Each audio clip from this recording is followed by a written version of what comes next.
జై భీమ్. జనవరి 26వ తేదీన దేశవ్యాప్తంగా రాజ్యాంగం అమలు లేకొచ్చిందని ఘనంగా సంబరాలు చేసుకుంటున్నటువంటి తరుణంలో కడప నగరంలో మాత్రం కొంతమంది దుర్మార్గులు మాజీ సైనికుడి ఇంటిని కూల్చివేయడం చాలా దుర్మార్గం.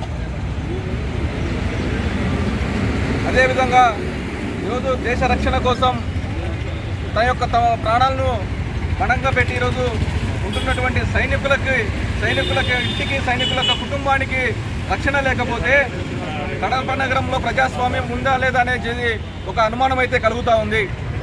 ఘటన జరిగి ఇన్ని రోజులు అవుతా ఉన్నా పోలీసు యంత్రాంగం నిందితులను అరెస్ట్ చేయడంలో కానీ పూర్తిగా వైఫల్యం చెందింది.